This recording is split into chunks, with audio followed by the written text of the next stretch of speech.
தங்களுடைய செல்வங்களை கொடையாக கொடுத்ததுதான் இந்த வக்பு சொத்துக்கள் எல்லாம். அது நபிகள் நாயகம் அவர்கள் அருளிய மொழிக்கேற்ப அதை வாங்கவோ பிறருக்கு விற்கவோ தானமாக வழங்கவோ முடியாது. அது அல்லாஹ் அவர்களினுடைய பாதையிலே பயணிக்கிற சந்ததியினர், அவர்களுடைய கல்வி, ஏழை எளிய மக்களுக்கான உதவி, அதற்காக பயன்படுத்த வேண்டும் என்கிற அந்த புனித கோட்பாட்டின் அடிப்படையில் உருவாக்கப்பட்டது. இதிலே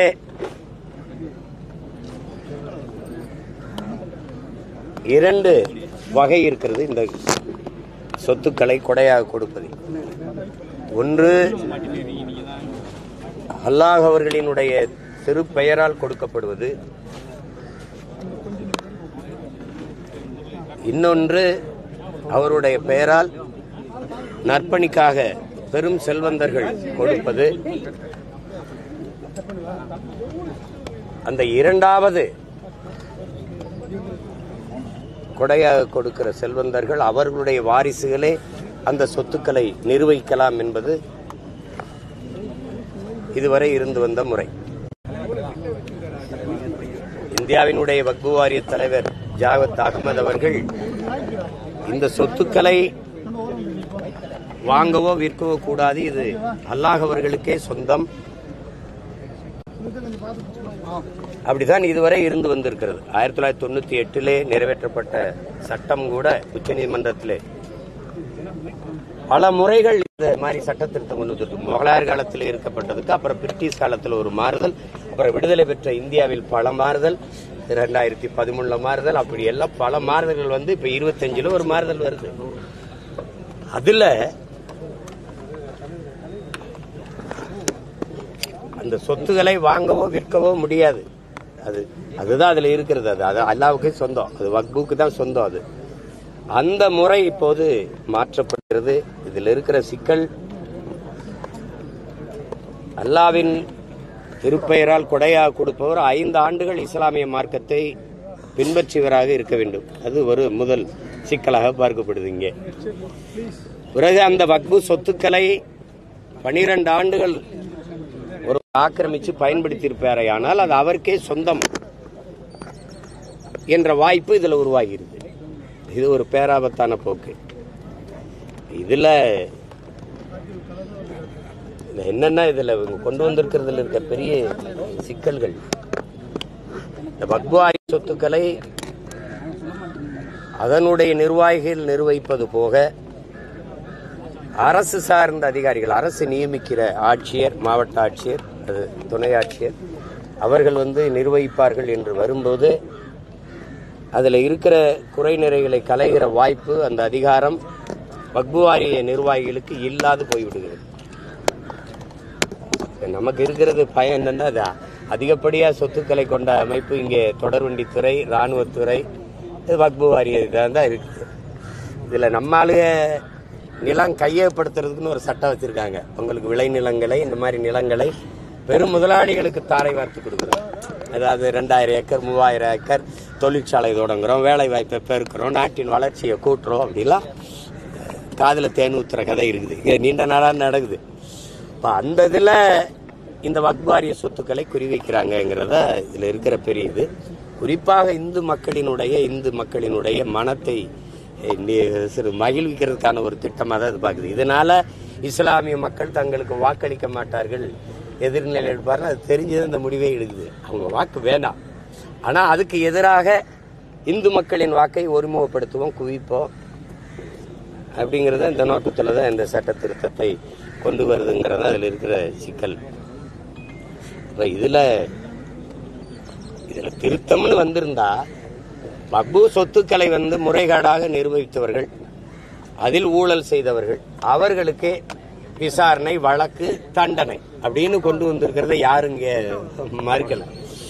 அந்த நிர்வாகத்தையே மொத்தமா மாத்திறது, அந்த நிர்வாகத்தில் 2 பிற மதத்தவர், குறிப்பா இந்து மதத்தவரை உள்ள சேர்ப்பது என்பது அது பேராபத்தை உண்டு. அது பேராபத்தை உண்டு பண்ணுவது. அதுதான் இங்க இருக்கிற சிக்கல். இப்ப அதே மாதிரி இப்ப நம்மளுடைய பொதுவான பிள்ளைகள், நம்மளுடைய குரல் வக்பு வாரிய சொத்துக்களை இருப்பதற்கு 2 பிரமதத்தவர் நியமிக்கப்படலாம் என்பது போல இப்ப இந்து அறநிலைத்துறை, தமிழ்நாட்டு அறநிலைத்துறை இருக்குது. கோயில்களுக்கு அதே 38 லட்சம் ஏக்கர் இருக்குங்கிறாங்க மொத்தமா. அது மாதிரி இங்கேயும் பல லட்சக்கணக்கான ஏக்கர் நிலங்கள் கோயில்களுக்கு இருக்குது. அந்த நிலங்கள் முறையா நிர்வகிக்கப்பட்டிருக்கா, ஆக்கிரமிக்கப்படாம இருக்கா, அதை விசாரிக்க இதே மாதிரி அதிகாரிகளை போடணும்.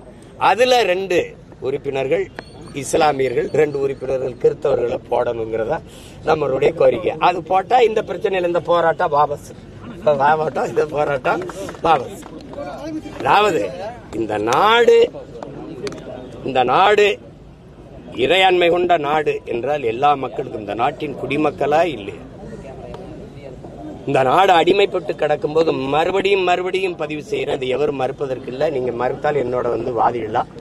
இந்த நாடு அடிமைப்பட்டு கிடக்கும் போது வெள்ளையர்கிட்ட, வெள்ளைய ஆதிக்கத்தின் கீழே பல 100 ஆண்டுகள் அடிமைப்பட்டு கிடக்கும் போது இந்த நாட்டின் விடுதலைக்கு, இந்த மண்ணின் விடுதலைக்கு, மக்களின் அடிமை விலங்கை அறுக்க போராடியவன் எல்லாம் இன்னைக்கு பாகிஸ்தான், பங்களாதேஷ்ல இருக்கான். உங்களுக்கு புரியுதுன்னு நினைக்கிறேன். போராடாதவர்கள் பாராளுமன்றத்திலேயே அதிக பதவியிலேயே இருக்கிறாங்க. அதான் இங்க இருக்கிற சிக்கல். இது ஏற்புடையது அல்ல. இப்படி நம்ம ஒரு குறிப்பிட்ட மதத்தை தழுவியதனாலேயே அந்த மக்களை குறிவச்சு நகர்வது என்பது ஏற்புடையதல்ல. எங்களுடையது உன் மதம் சிறந்தது, நீ வழிவிடு, என் மதம் சிறந்தது, வழிவிடுங்கிறத நாங்கள் தமிழ் தேசியர்கள் ஏற்றுக்கொண்டிருக்கிற கோட்பாடு. குறிப்பாக அரபு நாடுகள் எல்லாம் பெரிய பெரிய இந்து கோயில்களை கட்டி நம்முடைய இறைகளுக்கு வழிபாடு நடக்குது. அந்த மக்கள் தங்கள் நிலங்களை கொடுத்திருக்கிறார்கள், அனுமதித்திருக்கிறார்கள். அரபு நாடுகளை, இஸ்லாமிய நாடுகளை, அங்கே போய் நம்முடைய மதிப்பிற்குரிய நாட்டின் முதன்மை அமைச்சர் ஐயா நரேந்திர மோடி அவர்கள் அந்த கோயிலை திறந்து வைத்து உரையாற்றியதெல்லாம் இருக்கு. அந்த நாடு வழிபாடு அனுமதிக்கும் போது நம்ம இந்த பாகுபாடை பார்த்து கொண்டிருப்பது இறையாண்மைக்கும் தேச ஒருமைப்பாடுக்கும் என்றைக்கும் ஏற்புடையது அல்ல. அறிவார்ந்த பெருமக்கள், உண்மையிலே தேசப்பற்று பேசுகிற பெருமக்கள் இதை கவனத்தில் எடுத்துக்கிட்டு செயல்படணும். இப்ப நம்ம இந்தியா அதிகப்படியான வருமானத்தை ஈட்டுவது மாட்டுக்கறி ஏற்றுமதி தான். இதை நான் சொல்லும்போது சிரிச்சிங்க. நாட்டின் பிரதம அமைச்சரே beef export Hindustan is number 1 Brazil இருந்தது, அதுக்கு போட்டியா நம்ம இருந்தோம். இப்ப நம்ம தான் முதன்மையா இருக்கிறோம். அதிகப்படியான அந்நிய செலாவணியை ஈட்டுறோம் மாட்டுக்கறி ஏற்றுமதி. இந்த மாட்டுக்கறி ஏற்றுமதி எந்த நாடுகளுக்கு செல்கிறது? அவ்வளவும் இஸ்லாமியர் நாடு, கிறிஸ்தவ நாடு தான். பால் ஏற்றுமதியில பிரேசிலுக்கு நமக்கு தான் போட்டி. இப்ப பிரேசில முந்தி கொண்டு நம்ம போயிட்டு இருக்கோம். அதை எந்த நாடுகளுக்கு ஏற்றுமதி செய்யும்? இதுதான் முக்கியம். இன்னைக்கு எரிபொருள் அவன்கிட்ட இருந்தா வாங்குறோம். ஒரு நாடு இன்னொன்று சார்ந்து நம்ம வாழ்றோம். அது அவர் சமயம், அவர் வழிபாடு. இது என் சமயம், என் வழிபாடு. ஒத்ததறிவார் உயிர் வாழ்வார், மற்றெல்லாம் செத்தாரில் வைக்கப்படும் எங்க இறை மொழியில, எங்கள் மறைமொழியில வள்ளுவ பெருமகனார் தந்தரளி இருக்கிறார். ஒவ்வொருவரும் ஒவ்வொருவரை சார்ந்து வாழும்போது இவர் இருந்தா போதும், அவர் செத்தா பரவாயில்லைன்னு நினைக்கிறது அது ஏற்புடையது அல்ல. அதனால இந்த சட்டத்தில் நிறைய இதுல சட்ட வரைவில் பெரும் குறைகள் இருக்குது. அது அந்த வக்பு சொத்துக்களை கொஞ்சம் கொஞ்சமா அரசு ஆக்கிரமிக்க விடும் என்கிற அச்ச உணர்வு மக்களுக்கு இருக்குது. அது என கடந்த கால நிகழ்வுகள் அதை நிரூபிக்குது. அதனாலதான் இந்த போராட்டத்தில் நீங்கள் திருத்தங்கள் கொண்டு வாங்க. எல்லாரும் எதிர்பார்க்கிற திருத்தம், அதிகாரத்தில் இருக்க பாராளுமன்ற உறுப்பினர்கள், சட்டமன்ற உறுப்பினர்கள், அத வக்பு வாரிய சொத்துக்களை நிர்வகிக்கிற நிர்வாகிகள் அந்த சொத்துக்களை தவறாக பயன்படுத்தியிருந்தால் அதை ஆய்வு செய்து கண்டு உணர்ந்து சட்டப்படி நடவடிக்கை எடுங்கள் அல்லது சிறைப்படுத்துங்கள். அதை யாரும் எதிர்க்கல. அந்த திருத்தத்தை எல்லாருமே சரிபடும். அதே மாதிரி திருப்பதி தேவஸ்தானத்துல நிர்வாகத்துல 2 இஸ்லாமியரை சேருங்க, ஐயப்பன் கோயில்ல 2 இஸ்லாமியர் கிறிஸ்தவரை சேருங்க, தமிழ்நாட்டு அறநிலைத்துறையில 2 இஸ்லாமியர் கிறிஸ்தவரை சேர்த்து விடுங்க. ஏன்னா அங்கதான் பெரிய கோயில் நிலங்கள் ஆக்கிரமிப்புகள் நடக்கிறதா நானே சான்று வேணா நானே வெளியிடுறேன். உங்களுக்கு ஐயமா இருந்தா வேணா. இப்ப கரூர்ல எல்லாம் கோயில் நிலம் லட்சக்கணக்கான ஏக்கர், அதை வீடற்ற மக்களுக்கு தேர்தல் வரும்போது இங்க போய் கட்டி குடியிருங்கள்னு சொன்ன பெருமக்கள் இந்த ஆட்சியாளர்கள் தான். இன்னைக்கு கோயில் நிலத்தை ஆக்கிரமிச்சு விட்டீர்கள், இடிக்க போறோம்னு சொல்லி விரட்டுறதும் இவர்கள் தான். இது அறிவு இருக்கிற ஆட்சியில் நடக்கிறது இல்லது. இது இருந்து இறைவன்கிட்ட கேட்டா எல்லாமே கொடுப்பாங்க. எங்களுக்கு குடியிருக்க இடம் இல்லைன்னா அந்த இடத்த இறைவுக்கு கோயிலுக்கு எதுக்கு அவ்வளவு இடம்? மக்களுக்கு குடியிருக்க இடம் இல்லை, வாழ இடம் இல்லைன்னா அதை மக்களுக்கு கொடுக்கறதா ஆகப்பெரிய இறை சேவை. அதை இறைவன் வெறுக்க மாட்டான், விரும்புவான். அந்த மாதிரி இருக்கும்போது இந்து கோயில்களினுடைய நிலங்கள் எல்லாம் அப்படியே இருக்கு, அரை சென்ட் ஆக்கிரமிக்கப்படல அப்படின்னா இது சரி. இது குறிப்பா இந்த வக்பு சொத்துக்களை குறி வச்சு இந்த சட்ட வரைவை கொண்டு நிறைவேற்றி இருப்பது. அதில் இப்ப இருக்கிற ஆட்சியாளர்கள்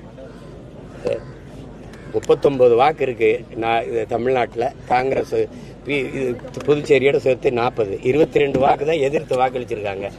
மீதி வாக்கு எங்கன்னு கேட்டா அதுக்கு பதில் சொல்ல மாட்டேங்கிறாங்க. அங்க பாராளுமன்றத்தில் கடும் தர்க்கத்தை வச்சு நம்ம கேட்கறது போல கருத்துக்களை கேட்டு அதை தகர்க்காம இங்க ஒரு தீர்மானம் போடுவது, அதை எதிர்த்து வழக்கு போடுவதெல்லாம் அது என்ன நடக்கும் நமக்கு தெரியும். அது கடைசியா முடிவு தெரியும். இருக்கிறேன் வரும்போது பேசாம இருந்துறது, அப்புறம் போராட்டம் வந்தா எதிர்க்கிறது, அப்புறம் அதுக்கு ஒரு தீர்மானம் போடுறது, அதுக்கு வழக்கு கொண்டு வருது, அவன் எழுதுன்ட்டு போயிட்டான். இதுதான் இது. இந்த வாக்கை மட்டுமே குறி வச்சு நகருகிற இந்த ஆட்சியாளர்கள் பெரும் பெரும் கொடுமையாளர்கள், பெரும் கொடுமையாளர்கள். அண்ணல் அம்பேத்கர் சொன்னதான் அதிகாரம் மிக வலிமையானதுன்னு சொல்லிட்டாங்க அண்ணல் அம்பேத்கர். ஆனால் நாங்க உணர்றோம் அது திராவிடர்களின் அதிகாரம் மிக கொடுமையானது அப்படின்னு. அண்ணல் அம்பேத்கருடைய பிறப்பை போற்றுகிற நாளைக்கு அதுல இதைத்தான் நினைவு கூற வேண்டியது இருக்குது.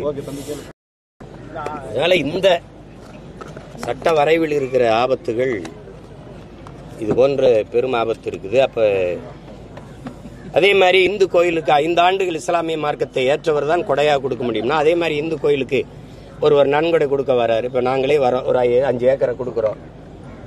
எங்க ஊர்ல கோயிலுக்கு மாடு நந்து விடுவா, இல்ல நான் கலசம் எடுத்து வைக்கிறேன்பா, இல்ல சொல்லி விடுவான். 1 ஏக்கர் நிலத்தை எழுதி வைப்பான். அவன்லாம் பல ஆண்டுகளா 5 ஆண்டுகளா இந்து மதத்துல இருந்திருக்கணும் அப்படின்னு ஒரு விதியை கொண்டு வருமா? இதெல்லாம் இந்த மாதிரி நிறைய கேள்விகள் இஸ்லாமிய மக்கள்கிட்ட இல்ல, பொதுவான மக்கள்கிட்ட எழுதுது. அதுதான் இங்க இருக்கிற கேள்வி. இஸ்லாமிய மக்கள்கிட்ட அவங்களுடைய கேள்வி அவங்களுடைய இதுன்னு இல்ல. அதை கவனத்தில் வச்சுட்டு அரசு இதை செயல்படுத்தணும். சில சட்ட திருத்த வரைவு கொண்டு வந்திருக்கேன், அதுல சில திருத்த வரைவை கொண்டு வாங்கன்னு சொல்றோம். அதான் நாங்க இப்ப சொல்றது. இந்த போராட்டத்தின் சட்டம் ஏற்றிட்டீங்க, எளிய பிள்ளைகள் நாங்க சொல்றதுனால நீங்க திரும்ப பெறுவீங்களா? ஆனால் எங்க மன உணர்வை, எங்க எதிர்ப்பு உணர்வை நாங்க பதிவு செய்ய வேண்டியது ஜனநாயக கடமை. அதனால இதை செய்ய அதே இல்ல. அதுல என்ன சிக்கல்னா, மாநில அரசுகள் நிர்வகிக்கலாம், வக்பு சொத்துக்களை அவங்களே கண்காணிக்கலாம், பாதுகாக்கலாம் என்று இருந்ததை மாற்றி மத்திய அரசும் இந்திய ஒன்றிய அரசும் அதிலே அதை கண்காணிக்கும் பாதுகாக்கும் வரும்போது இந்த மாநில அரசின் உரிமை அதிகாரம் எவ்வளவு இருக்கும், இந்திய ஒன்றிய அரசின் அதிகாரம் தாக்கம் எவ்வளவு இருக்குன்னு உங்களுக்கு தெரியும். அதுல தலையிடுது. மாவட்ட ஆட்சியரே நிர்வகிக்கலாம். வக்பு வாரிய நிர்வாகிகள் அதனுடைய ஆணையர்கள் இல்லாம இந்த அரசு மாவட்ட ஆட்சியர்னா மாவட்ட ஆட்சியர் ஐஏஎஸ் ஐபிஎஸ் யார் கட்டுப்பாட்டில் இருக்குன்னு உங்களுக்கு தெரியும். அது இந்திய உள்துறை அமைச்சகத்தின் கீழே இருக்கு. அது என்ன சொல்லுதோ அதை தான் கேட்கும். நாளைக்கு வக்பு அரசு நியமிச்ச நிர்வாகினா அரசு நியமிச்ச நிர்வாகிக்கு தான் அதிக அதிகாரம் போகும். இந்த சொத்து கண்ணுக்கு தெரியாம கொஞ்சம் கொஞ்சமா ஆக்கிரமிக்கப்பட்டு பெரும் முதலாளிகளுக்கு கொடுக்கப்படும். இப்ப இங்கேயே தம்பி உதயநிதி அவர்கள் விளையாட்டுத்துறை அமைச்சர் வக்பு வாரியை எடுத்து விளையாட்டு அரங்கம் கட்டியது எல்லாருக்கும் தெரியும். இங்கே பட்டியலிட்டு படிச்சா பல இது வக்பு வாரிய இடங்கள் தான். அது மாதிரி இந்த வக்பு வாரியல்ல முறைகேடை சரி செய்ய துடிக்கிற ஆட்சியாளர்கள், தமிழ் தேசிய பிள்ளைகள் நாங்க ஒரு கோரிக்கை வைக்கிறோம். 12 லட்சம் ஏக்கர் நிலமற்ற கூலிகளாக ஆண்டை அடிமை வாழ்க்கை முறையில் இருந்த எங்கள் ஆதி தமிழ் குடிகளுக்கு ஒதுக்கப்பட்ட பஞ்சமர் நிலம், பஞ்சமி நிலம் நம்ம சொல்றோம், அது பஞ்சமர் நிலம் 12 லட்சம் ஏக்கர் ஆக்கிரமிக்கப்பட்டிருக்கு. தயவு செய்து அதுக்கு இந்த மாதிரி ஒரு சட்ட வரைவை கொண்டு அந்த நிலங்களை மீட்டு கொடுக்க வேண்டும் என்பது எங்களுடைய கோரிக்கை. அது மாதிரி ஜாரி நிலம் குற்ற பரம்பரை என்ற கைரேகை சட்டத்தை திணித்து அதனால ஒடுக்கப்பட்ட சீர்மரபினர் எங்களுடைய தமிழ் குடிகளுக்கு 39,000 ஏக்கர் ஒதுக்கப்பட்டது. அதுவும் ஆக்கிரமிக்கப்பட்டிருக்கு. 1 ஏக்கர் கூட எங்ககிட்ட இல்லை. அதே மாதிரி நாட்டின் விடுதலைக்கு போராடிய தியாகிகள், விடுதலை போராட்ட தியாகிகள் வீரர்களுக்கு ஒரு 10 ஏக்கர் கொடுத்த நிலங்கள் 10,000 ஏக்கர் நிலங்கள் பறிவு இருக்கு. இதையெல்லாம் மீட்டெடுத்து உரியவர்கிட்ட ஒப்படைக்க தயவு செய்து ஒரு சட்டம், ஒரு திருத்தத்தை நீங்க கொண்டு வரணும். அது ரொம்ப நாளாக அப்படி ஏமாத்திட்டு இருக்க முடியாது. ஏன்னா காலம் சுழண்டு கொண்டு இருக்குது, வரலாற்றின் சக்கரங்கள் சுழண்டு கொண்டு தான் இருக்கிறது. அந்த சுழற்சியில் இன்னைக்கு வீதியில் வெயிலில் நின்று போராடுற பிள்ளைகள் எங்ககிட்ட ஒரு நாள் அதிகாரம் வரும்போது அப்படிலாம் எளிதாக நீங்கள் கடத்தி விட்டு நகர்ந்திட முடியாது. கவனத்தில் வச்சுட்டு இயங்குங்க. நன்றி.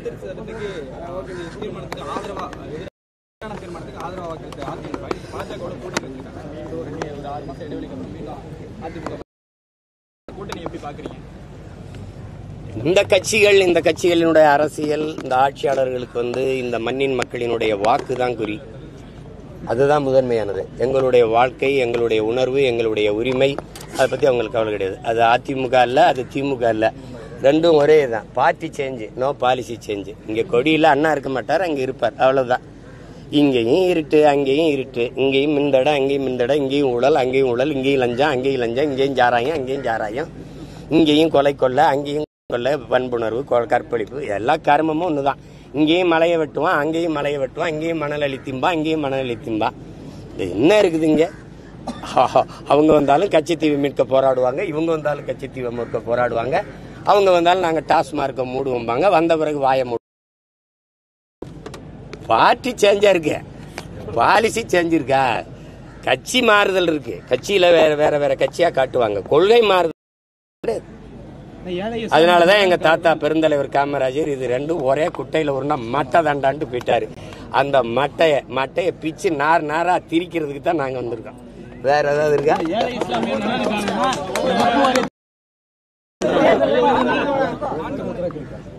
இது முக்கியம். ஏழை இஸ்லாமிய நலனுக்காக தான் கொண்டு வரப்பட்டது.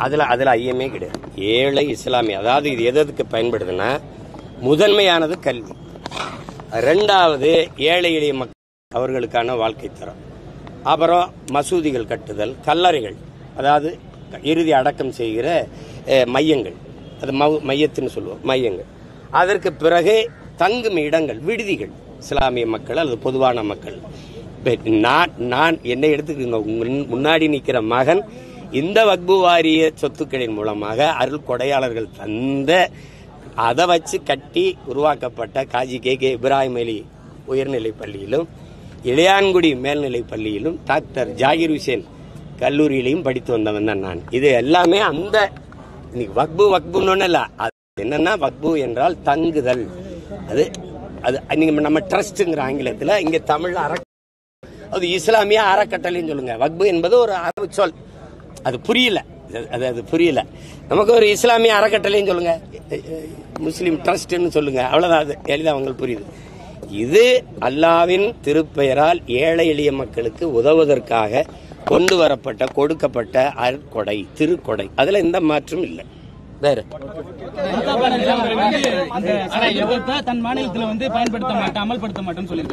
அது மாதிரி, ஏன்னா அவன் மானமிக்க, வீரமிக்க, ரோசமிக்க, துணிமிக்க அந்த மண்ணில் மகள். அந்த மகளை நான் எப்பவும் பாராட்டுறேன். அந்த மாதிரி எங்களுக்கு ஒரு தலைவன் இருந்திருந்தா இந்த போராட்டம், இந்த ஆர்ப்பாட்டம் அவசியம் இல்லை. இப்ப நிக்கிற எனக்கு அதிகாரம் இருந்ததுன்னா ஓகே ப்ரொசீட் அப்படின்னு என்னை தவிர்த்து புரியுதுன்னு நினைக்கிறேன். அது பாஜக தலைவர் பதவியிலிருந்து மாத்திருக்காங்க. என் தம்பியா இருந்தாலும் என் தங்கச்சியா இருந்தாலும் மாத்துறதா வைக்கிறதாங்கிறது அந்த கட்சி முடிவு பண்ணும், என் கட்சி இல்ல. அதனால அது அவங்க கட்சியினுடைய விதி, அதுபடி அவங்க இயங்குவாங்க. அதுல கருத்து சொல்லிக்கிட்டு இருக்க கூடாது, அது அநாகரிகம். அதான் 38 லட்சம் ஏக்கர், அவங்களே வெளியிட்டதெல்லாம் 32 லட்சம் ஏக்கர், 8 லட்சம். உங்களுக்கு புரியுதா? 1.2 லட்சம் கோடிகள் அவங்க கொடுத்த கணக்கு தான். டேட்டா பேஸ் அதே மாதிரி இந்துக்களுடைய கோயில்களுடைய சொத்து, திருப்பதி தேவஸ்தானத்துக்கு எவ்வளவு, அது வாரணாசியில் இருக்க அந்த கோயிலுக்கு எவ்வளவு, காசி விஸ்வநாதர் கோயிலுக்கு எவ்வளவு, பூரி ஜெகநாதர் கோயிலுக்கு எவ்வளவு, ஐயப்பன் கோயிலுக்கு எவ்வளவு, திருப்பதி வெங்கடாசலபதி கோயிலுக்கு எவ்வளவு, எல்லாத்தையும் எடுங்க. எங்க திருத்தணி, எங்க திருச்செந்தூர், எல்லாத்தையும் எடுங்க. அந்த சொத்துக்கள்லாம் அப்படியே இருக்கு. ஒரு சின்ன ஒரு கிரவுண்ட் இடம் கூட சொல்லுவாங்களே, ஒரு ஏக்கர், ஒரு சின்ன இடம் கூட ஆக்கிரமிக்கப்படலைன்னு சொல்லுங்க. நீங்க இஸ்லாமிய சொத்துக்களை நிர்வகிக்க 2 இந்துக்களை மாதிரி இந்துக்கள் சொத்துக்களை நிரூபிக்க 2 இஸ்லாமியரை போடுங்க, 2 கிறிஸ்தவரை போடுங்க, முடியும். சமூக நல்லிணக்கம், தேச ஒருமைப்பாடு, இதை யாரும் எதிர்க்க மாட்டோம், போற்றுவோம்ல. செஞ்சிருக்கீங்களா? ஆனா தேர்தல் நெருங்கக்கூடிய நேரம் எல்லா கட்சிகளும் அங்கங்க கூட்டணிக்கு பலமா நாம் தமிழர் கட்சியினுடைய நிலைப்பாடு என்ன? கடந்த காலங்கள் போலதான் இருக்குமா? 4 முனை போட்டி இருப்பா. 40 முனை இருந்தாலும் என் முனை தான் கூர்முனை. சூலாயுதம்னாலும் முன்னாடி ஒன்று நீட்டிக்கிட்டு இருக்கோம், முன்னாடி நீட்டிக்கிட்டு இருக்கால் நான் தான். உங்களுக்கு கூட்டம் வேணும், பல ஆயிரம் கோடி வேணும், எனக்கு ஒன்றும் கிடையாது. நான் மக்களுக்கானவன், மக்களிடம் வந்தவர், மக்களுக்காகவே நிற்பேன், மக்களோடு நிற்பேன். எனக்கு இந்த நாட்டில் கண்ணீரோடும் கவலையோடும் வயிற்றில் பசியோடும் கண்ணீரில் நீரோடும் கைகளில் மனுக்களோடும் நிற்கிற ஒவ்வொருத்தரும் என்னோட கூட்டணி.